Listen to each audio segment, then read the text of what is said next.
খামারে গান শুনে ও দুধ খেয়ে বড় হয়েছে এক প্রজাতির মুরগি। তাই বিশেষ এই প্রজাতির রান্না করা মুরগির মাংসের দাম রাখা হচ্ছে ৮,০০০ টাকা।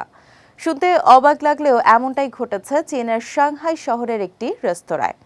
বিস্তারিত থাকছে সৈয়দ নওশাদের ডেস্ক রিপোর্টে।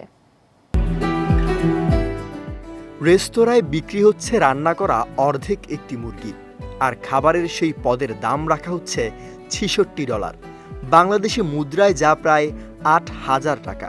সামান্য মুরগির মাংসের এমন উচ্চ মূল্যের কারণ হিসেবে রেস্তোরাঁ কর্তৃপক্ষ জানায় তাদের রান্না করা মুরগিগুলো দুধ খেয়ে আর গান শুনে বড় হয়েছে। সাউথ চায়না মর্নিং পোস্টের এক প্রতিবেদন অনুসারে রেস্তোরাঁটির নাম সাংহাই ক্লাব। সম্প্রতি সেখানে খাবার খেতে যাওয়া এক ব্যক্তি ইন্টারনেটে একটি ভিডিও প্রকাশ করেন। মুরগির এত দাম দেখে বিষয়টি সম্পর্কে জানতে চান রেস্তোরাঁর এক কর্মচারীর কাছে।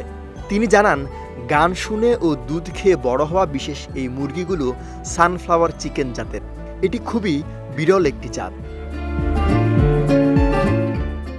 বিশেষ প্রজাতির এই মুরগি দক্ষিণ চীনের গুয়াংডং প্রদেশের একটি মাত্র খামারে লালন পালন করা হয়।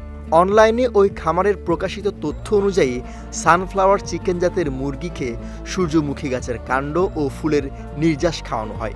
তবে এই খাবার নিয়ে তেমন একটা সমস্যায় পড়তে হয় না খামারটিকে, কারণ সেখানে সূর্যমুখী চাষও করা হয়।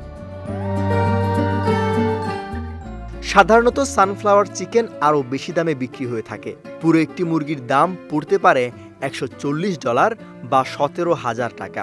এই মুরগিগুলোকে গান শোনানোর বিষয়টি স্বীকার করেছেন গুয়াংডংয়ের ওই খামারের এক কর্মী। তবে দুধ খাওয়ানোর বিষয়টি সত্যি নয় বলেও জানান তিনি। সৈয়দ নওশাদ, বিজয় টিভি, নিউজ ডেস্ক।